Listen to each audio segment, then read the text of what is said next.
Hello, my incredible viewers. Welcome back to Iraqi Dinar, your go-to channel for the latest updates and in-depth analysis on everything related to the dinar. If you're new here, make sure to hit that subscribe button because you won't want to miss what's coming up next. Now, let me share something truly remarkable with you. If what we're hearing is accurate, you might just wake up wealthy. I've got a feeling tonight's going to be a good night, and here's why. The U.S. Treasury is making some serious moves in our country. They're not just talking, they're taking action to ensure that the changes coming our way don't end up funneling straight into Iran. They're saying it loud and clear. It's time to hit the ground running and crack down on corruption. And guess what? Despite all the chaos, Iraq is still managing to function. The 2023-24 budget is legitimate, always has been, and they're moving forward with it, even though we haven't seen an exchange rate change just yet. And here's the surprising part. They're getting their banks in order, and the results are starting to show. Did you know that the Central Bank of Iraq has dedicated an entire floor to the U.S. Treasury Department? Yes, you heard that right, a whole floor is now set aside for monitoring money transfers in Iraq. But this raises serious questions about Iraq's sovereignty. What does it mean when a foreign entity establishes a presence within a nation's central bank? Today, we're going to delve deep into this shocking development, exploring how these circumstances came to be and why they matter to you.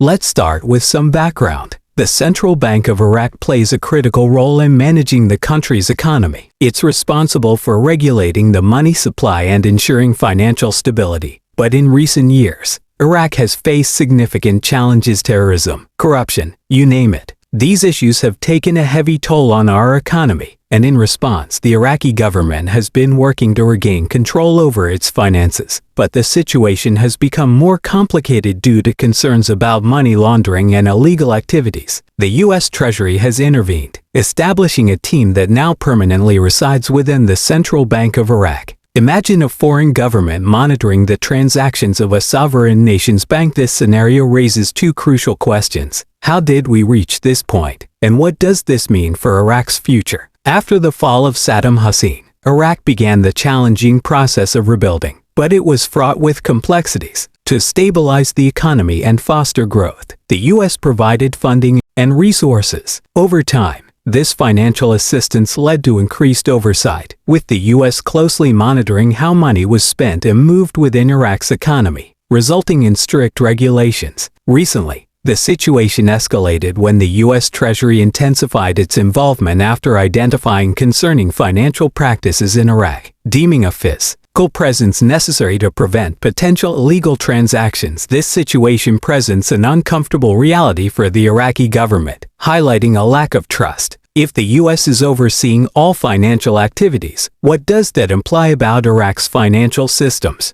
Can the Iraqi government operate independently with external oversight? This raises serious concerns about privacy and control over Iraq's economy. The historical context adds to these worries. Iraq has long grappled with foreign influence, and many citizens remain wary of external interference. The 2003 invasion is still a painful memory for Iraqis, making this issue not just about financial transactions but also about the erosion of sovereignty. So, who benefits from this arrangement? The U.S. argues that this oversight is essential for security and to establish a stable financial environment. However, for Iraqis, this may feel like a shift in power dynamics. One significant impact could be on local businesses. With the U.S. Treasury scrutinizing every transaction, local enterprises might hesitate to take risks, fearing oversight or restrictions, which could lead to economic stagnation. Something Iraq desperately needs to avoid right now. Looking ahead, there could be a push for reforms within Iraq's banking system, with increased transparency as a possible positive outcome. However, there's also a risk of civil unrest and public backlash. How long will the Iraqi government accept this arrangement? It's crucial to monitor public sentiment closely. In conclusion, we've examined the implications of the U.S. Treasury's presence in Iraq's central bank, considered the historical context, and discussed potential outcomes. But what are your thoughts on this situation?